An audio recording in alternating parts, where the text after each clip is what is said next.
बिस्मिल्लाहिर्रहमानिर्रहीम। अस्सलाम वालेकुम। My name is doctor Mohammad Usama Ali और आज का हमारा लेक्चर है न्यूट्रिशन का। और जो आज हम टॉपिक कवर करेंगे आज के टॉपिक में वो है, उनका नाम है caloric requirement of different age group and what are the different method of assessment of nutritional status. यानी जो मुख्तलिफ एज ग्रुप के लोग हैं, यानी बच्चे हैं या फीमेल्स हैं या मेल्स हैं, उनमें हर एज ग्रुप में रोज़ की कितनी कैलोरी रिक्वायरमेंट होती है। मतलब उनको रोज़ में अपना बेसल मेटाबॉलिज्म या नॉर्मल तरीके से काम करने के लिए वो उस कितनी कैलोरी रिक्वायर्ड हैं, ये आज हम पढ़ेंगे। और इसके अलावा हम पढ़ेंगे कि जो न्यूट्रिशनल स्टेटस होता है यानी एक बंदे का, वो उसको मैयर करने के डिफरेंट मेथड्स क्या हैं, मतलब हम कैसे उसको मैयर कर सकते हैं। तो पहली स्लाइड ये, और ये बड़ा इंपॉर्टेंट है क्योंकि ये आपको SCQ आपके प्रॉफ में भी आ चुका है। तो पहली है किलो कैलोरी। किलो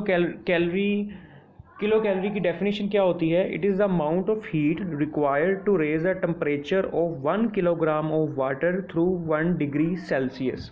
ठीक हो गया। तो किलो कैलोरी की ये हो गई, और मिली कैलोरी की ये होती है, it is the amount of heat required to raise the temperature of 1 milligram of water through 1 degree Celsius. ठीक है, पर हमने किलो कैलोरी को ही माइंड में रखना है क्योंकि हमारी ये स्टैंडर्ड यूनिट है, और इसी को जो सा है नॉर्मल जो सी रूटीन है, उस नॉर्मल रूटीन में ये किलो कैलोरी ही वर्ड यूज़ होता है। ठीक है, किलो कैलोरी को हम KCL से डिनोट कर सकते हैं या कैपिटल C से डिनोट कर सकते हैं।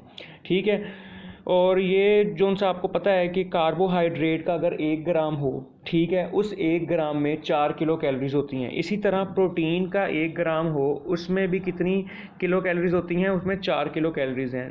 और लिपिड्स इस लिहाज से फ़र्क है क्योंकि लिपिड्स के 1 ग्राम में 9 किलो कैलोरीज होती हैं। ठीक हो गया। इसके अलावा वाटर का अगर 1 ग्राम है, वाटर में कोई कैलोरी नहीं होती। अगर आप वाटर पीते रहे, पानी पीते रहेंगे, उससे आपका जो है नॉर्मल मेटाबॉलिज्म वो चल 2-3 दिन जितने आप दिन रह सकते हैं वो रह लेंगे, लेकिन उससे आपको कोई कैलोरी नहीं मिलेगी। Energy, water does not provide you any energy, it provides you only minerals, for example sodium, potassium, calcium, these and chlorine. These micronutrients are present in water, but it does not provide any kilocalorie or calorie. ठीक हो गया। अगला हमारी है caloric requirement of a male. जो average male है उसकी average अगर आपने याद रखनी है तो सिंपल वो है 2600 किलो कैलोरीज जिसकी रिक्वायरमेंट होती है एक एवरेज मेल की। पर जो सा डिफरेंट एज ग्रुप है उसमें कैलोरी रिक्वायरमेंट डिफरेंट है। फॉर एग्जांपल 20 to 29 ईयर्स का जो सा लड़का होगा उसमें कैलोरी रिक्वायरमेंट ज़्यादा है। उसमें कितनी है? अबाउट 3000। ठीक है, उसमें तकरीबन 3000 आपको किलो कैलोरी चाहिए क्योंकि इस एज में आपकी ये पीक एज होती है, आपका मेटाबॉलिज्म तेज़ होता है, आपकी काम एनर्जी लेवल आपका ज़रा हाई होता है। तो इस जो सी एज ग्रुप में आपको calories as compared to other age group आपको थोड़ी सी ज़्यादा चाहिए होती हैं। ठीक हो गया। इसी तरह जब आप 50 ईयर्स की एज पे पहुंच जाते हैं तब आपका मेटाबॉलिज्म ज़रा कम हो जाता है, आपको काम उतना आप उस एनर्जी से नहीं करते जितनी आप 30 ईयर्स की एज में कर रहे होते हैं। तो जैसे आपकी उम्र बढ़ती रहती है उस तरह आपका क्या होता है, किलो कैलोरी जो कैलोरी की रिक्वायरमेंट है आपकी वो कम होती रहती है। तो आपने देख लिया जब 50 ईयर्स पे पहुँचते हैं तो किलो कैलोरीज आपको चाहिए 2500। अब इसी तरह पता है कि जो बूढ़े लोग होते हैं जिनकी +70 एज है, उनमें आपको पता है कि उनका मेटाबॉलिज्म बहुत कमज़ोर होता है, एनर्जी लेवल उनमें बड़ा कम होता है। तो उनको अगर हम ज़्यादा कैलोरीज ना भी दें तो तब भी उनके लिए वो कैलोरीज बहुत हैं। तो यानी आपको देखा होगा कि जो बूढ़े लोग होते हैं खाना कम खाते हैं, वो इसलिए कम खाते हैं कि उनको कैलोरी रिक्वायरमेंट उनकी जो बॉडी की है वो ही कम है। तो जब 70 एज पे आप जाके पहुँचते हैं तो कैलोरी रिक्वायरमेंट कम हो जाती है। तो इसकी जो एवरेज है उसमें ना 2000 किलो कैलोरीज आपको 70 की एज पे सिर्फ चाहिए। और ये किलो कैलोरीज आपको कैसे पता चलती हैं, कैसे करनी है? यानी आपने किलो कैलोरीज किधर से लेनी है? प्रोटीन से लेनी है, किधर से लेनी है? लिपिड से लेनी है और कार्बोहाइड्रेट से लेनी है। जो उनसे सबसे ज़्यादा किलो कैलोरीज आपको 1 ग्राम से मिलती हैं वो आपको लिपिड से मिलती हैं। और उसके अलावा प्रोटीन और कार्बोहाइड्रेट से आपको किलो कैलोरीज जो मिलती हैं 1 ग्राम से वो होती हैं 4। यानी आपने प्रोटीन, लिपिड्स और कार्बोहाइड्रेट से अपनी किलो कैलोरीज की रिक्वायरमेंट उनसी है पूरी करनी है।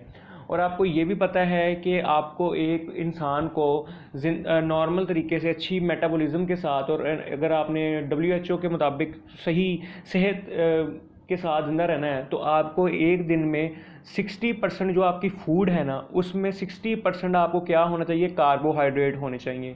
तकरीबन 15 से 20% आपके उस फूड में प्रोटीन होनी चाहिए, और जो बाकी रह गई है उतने परसेंट यानी 20 to 30% आपकी डेली रिक्वायरमेंट में जो सी आप खुराक खाते हैं उसमें इतने परसेंट 20 to 30% लिपिड ज़रूर होने चाहिए अगर आपने नॉर्मल ज़िंदगी अच्छे अंदाज से गुजारनी है। अब ये बड़ा इंपॉर्टेंट है, ये आपको एमसीक्यूज़ भी आता है, और इसके अलावा आपको लास्ट ईयर आपके प्रॉफ एग्ज़ाम में भी ये क्वेश्चन आया था कि जो फीमेल्स होती हैं उसमें आपको जो उनसी फीमेल हैं उनकी रिक्वायरमेंट कितनी है। जो एवरेज फ़ीमेल है, ठीक है, उसकी रिक्वायरमेंट है 2100 किलो कैलोरीज, क्योंकि फीमेल्स का मेटाबॉलिज्म ज़रा कम होता है, उनका energy level as compare to male ज़रा कम होता है, तो क्या होता है उनकी कैलोरिक रिक्वायरमेंट भी इसलिए कम है। मेल की एवरेज कैलोरी रिक्वायरमेंट थी 2600 और फीमेल की है कितनी, 2100। लेकिन जब फीमेल प्रेगनेंसी में होती हैं या लैक्टेशन यानी जब वो अपने बच्चों को फीड करवाती हैं तब उनकी रिक्वायरमेंट ज़्यादा हो जाती है। प्रेगनेंसी के दौरान उनको 400 किलो कैलोरीज एक्स्ट्रा रिक्वायर्ड होती हैं, यानी टोटल कैलोरीज कितनी चाहिए होंगी फीमेल को प्रेगनेंसी में 2500। लेकिन लैक्टेशन के दौरान जब वो अपने बच्चे को फीड करवाएंगी तब किलो कैलोरीज की रिक्वायरमेंट और ज़्यादा हो जाएगी, तब कितनी हो जाएगी 3100। ये कौन सा था क्वेश्चन आपको आया हुआ है। इसके साथ उन्होंने ये भी पूछा था कि प्रेगनेंसी के दौरान कौन कौन से न्यूट्रिएंट्स आपको फीमेल्स को एक्स्ट्रा चाहिए होते हैं। फीमेल को प्रेगनेंसी में एक्स्ट्रा प्रोटीन्स चाहिए होती हैं, इसके अलावा फीमेल को iron, vitamin B, calcium, folic acid, vitamin C, इसके अलावा विटामिन ए, डी, ई के ये भी फीमेल्स को प्रेगनेंसी के दौरान ज़्यादा चाहिए होते हैं। तो उन्होंने क्या करना है, इन आपको पता होगा जब वो प्रेगनेंसी में जाती हैं तो वो फीमेल्स को आयरन के टैबलेट्स, कैल्शियम के टैबलेट्स खाने का कहते हैं। वो इसलिए कहते हैं क्योंकि उस दौरान आपको ये जो उनसे माइक्रो एक्स्ट्रा न्यूट्रिएंट्स हैं ये भी फीमेल की बॉडी को रिक्वायर्ड होते हैं, इसलिए वो ये कहते हैं कि आपने ये चीज़ें भी खानी है। ठीक हो गया। तो ये बड़ा इंपॉर्टेंट ये स्लाइड है, ये आपको प्रॉफ में आई हुई है लास्ट ईयर, तो ये आपने अच्छी तरह याद रखनी है। अगला है कि इन्फेंट आप उस बच्चे को कहते हैं जिसकी उम्र 1 साल से कम हो। जिस बच्चे की उम्र 1 साल से कम हो उसकी कैलोरी की रिक्वायरमेंट है 110 किलो कैलोरीज एक दिन में। ठीक है। चिल्ड्रन, जब बच्चा 1 साल से बड़ा हो जाए तो अब आप उसको चिल्ड्रन कहने लग पड़ते हैं। तो जो 1.5 साल से 2 साल का बच्चा है उसे 1200 किलो कैलोरीज चाहिए एक दिन में। इसी तरह 4 साल से 6 साल के बच्चे को 1690 किलो कैलोरीज चाहिए, और 10 साल से 12 साल के बच्चे को 2000 तकरीबन 2200 किलो कैलोरीज चाहिए। इन्फेंट्स और न्यू बॉर्न में एक फ़र्क होता है। इन्फेंट आप उस बच्चे को कहते हैं जिसकी उम्र 1 साल से कम हो, और न्यू बॉर्न आप उस बच्चे को कहते हैं जिसकी उम्र 1 महीने से कम हो। ठीक हो गया। आगे एक्स्ट्रा कैलोरीज, अगर आप कोई हल्का ये जो सी आपको मैंने कैलोरीज बताई हैं 2600 किलो कैलोरीज जो हैं एक मेल में, एवरेज मेल में, और फीमेल में 200 and 100 किलो कैलोरीज, ये नॉर्मल मेटाबॉलिज्म, नॉर्मल जो आपको चाहिए ही चाहिए एक दिन में। लेकिन अगर आप कोई लाइट वर्क कर रहे हैं तो उस लाइट वर्क के दौरान आपको एक्स्ट्रा थोड़ी सी कैलोरीज चाहिए होती हैं, वो होती हैं 75 किलो कैलोरीज आपने ऐड कर देनी है। ठीक है। मॉडरेट वर्क के लिए आप थोड़ा सा ज़रा सख्त काम कर रहे हैं तो उसके लिए आपको 750 से 150 किलो कैलोरीज चाहिए होंगी।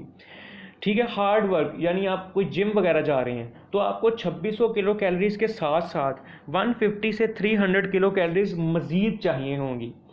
ठीक हो गया। इसी तरह प्रेगनेंसी में आपको पता है फीमेल में, एवरेज फीमेल में आपको 2100 किलो कैलोरीज चाहिए, लेकिन प्रेगनेंसी में आपको 300 किलो कैलोरीज एक्स्ट्रा भी चाहिए। इसी तरह लैक्टेशन में आपको 550 किलो कैलोरीज एक्स्ट्रा चाहिए होंगी। ठीक हो गया है। अगली स्लाइड है असेसमेंट ऑफ न्यूट्रिशनल स्टेटस, यानी आप असेस कैसे करते हैं किसी बंदे का न्यूट्रिशनल स्टेटस, यानी वो न्यूट्रिशन सही ले रहा है कि नहीं, उसका प्रोटीन लेवल, बंदे जो प्रोटीन इंटेक है, कार्बोहाइड्रेट इंटेक है, लिपिड इंटेक है, उसके जो न्यूट्रिएंट्स हैं, माइक्रो न्यूट्रिएंट्स हैं, वो बंदा सही मिकदार में ले रहा है कि नहीं, इसकी असेसमेंट आप कैसे कर सकते हैं। ठीक है। इसकी असेसमेंट 2 तरह से हो सकती है कि बंदा सही तरह से न्यूट्रिएंट ले रहा है कि नहीं। एक होता है डायरेक्ट मेथड और एक होता है इनडायरेक्ट मेथड। जो डायरेक्ट मेथड है उसमें है सबसे पहले डाइटरी असेसमेंट। डाइटरी असेसमेंट में सबसे पहले आती है फूड बैलेंस शीट।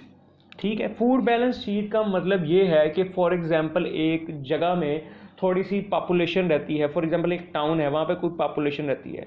अब फूड बैलेंस शीट का मतलब ये है कि वहाँ की सॉइल फर्टिलिटी कैसी है, यानी वहाँ पर जो ज़मीन में हम गंदम उगा रहे हैं वो सही मिकदार में उग रही है कि नहीं। अगर वो सही मिकदार में उगेगी इसका मतलब है कि वहाँ के जो लोग हैं आसपास के उनको गंदम आटा मिलता रहेगा।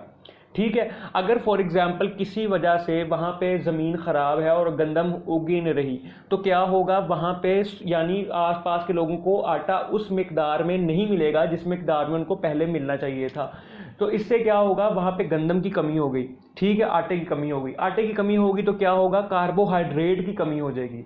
जब कार्बोहाइड्रेट की कमी हो जाएगी तो इससे आपको अंदाज़ा हो जाएगा कि इस इलाके में जो न्यूट्रिशनल स्टेटस सही नहीं है वो न्यूट्रिशनल स्टेटस सही क्यों नहीं है, क्योंकि यहाँ पे गंदम की उगाई नहीं हो रही।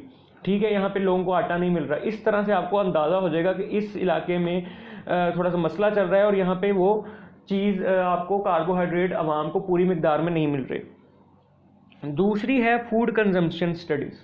फूड कंजम्पशन स्टडीज़ का मतलब ये है कि एक आप अंदाज़ा लगाते हैं, मतलब एक घर है, ठीक है, हाउस होल्ड है, वो एक आपने उनसे सवाल पूछे, ठीक है, उनके घर जाके कि आप जो उनसा है कितना आटा खाते हैं एक दिन में, रोटियां आपके घर में कितनी चलती हैं, इसके अलावा कितने किलो गोश्त आता है हफ्ते के अंदर, कितने किलो फल आते हैं।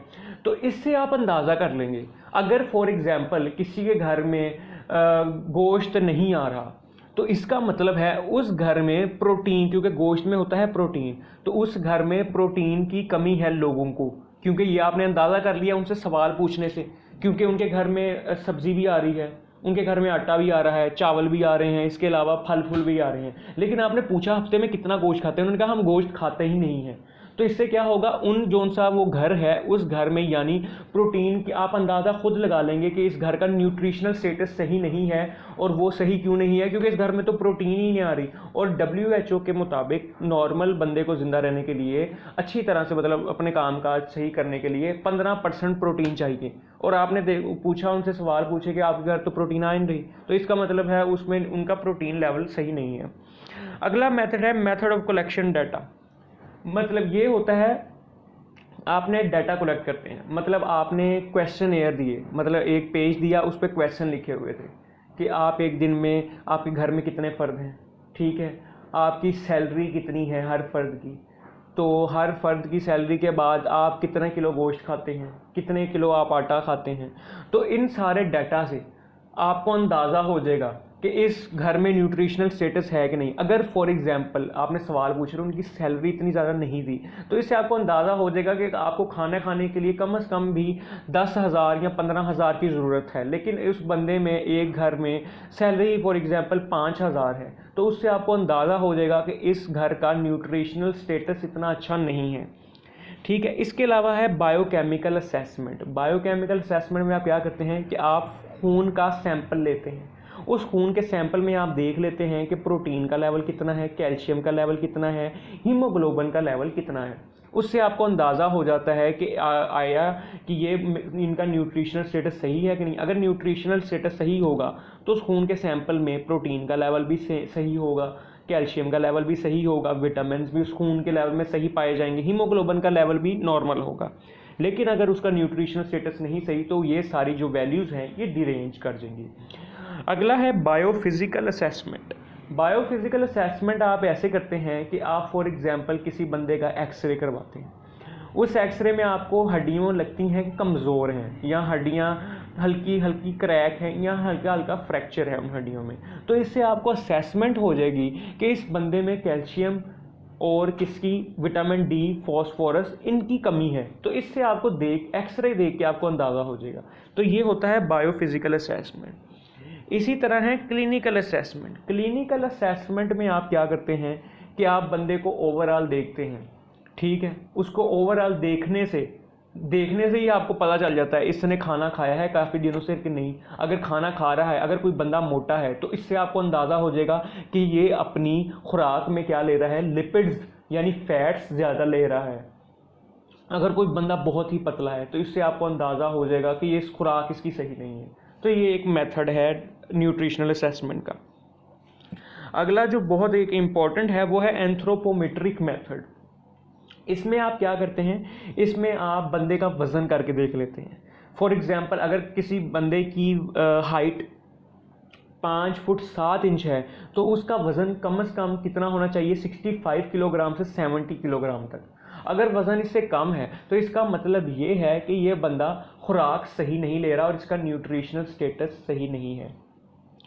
अगले मेथड हैं इनडायरेक्ट मेथड। इनडायरेक्ट मेथड में आता है मोरबिडिटी, मोर्टेलिटी और लाइफ एक्सपेक्टेंसी। अगर किसी कॉलोनी या किसी मुल्क की लाइफ एक्सपेक्टेंसी ज़्यादा है, फॉर एग्जांपल चाइना में लोग 100 साल तक ज़िंदा रहते हैं, इसका मतलब ये है 100 साल ज़िंदा रहने का मतलब उनका न्यूट्रिशनल स्टेटस साइकिल सही है, यानी वो प्रोटीन, कार्बोहाइड्रेट, लिपिड सारी सही मिकदार में ले रहे हैं। तो अगर किसी बंदे की उम्र बहुत ज़्यादा है तो आप अंदाज़ा लगा लेंगे इसका न्यूट्रिशनल स्टेटस या असेसमेंट इसकी अच्छी है।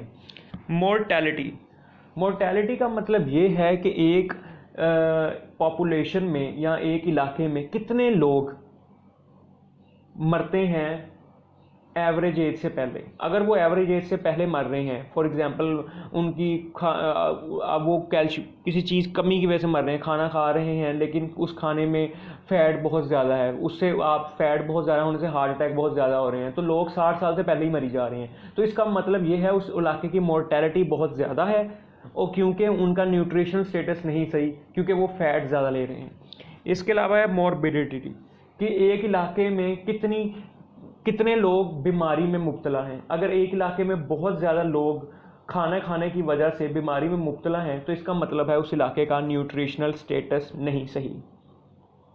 ठीक हो गया, थैंक यू वेरी मच। ये आज का लेक्चर था और इसमें आपने जो आज आपका काम है वो है कि आपने मोरबिडिटी, मोर्टेलिटी, लाइफ एक्सपेक्टेंसी, इसके अलावा biochemical assessment, biophysical assessment, clinical assessment, anthropometric measure और डाइटरी असेसमेंट, इनकी आपने डेफिनेशन लिखनी है। और एक और जो आपका असाइनमेंट है वो ये है कि फ़ीमेल को कितनी कैलोरीज रिक्वायर्ड हैं, लैक्टेशन में उसे कितनी कैलोरीज रिक्वायर्ड हैं, और प्रेगनेंसी में कितनी रिक्वायरमेंट है, और कौन कौन से एक्स्ट्रा न्यूट्रिएंट्स फीमेल को प्रेगनेंसी और लैक्टेशन के दौरान चाहिए होते हैं। Thank you very much.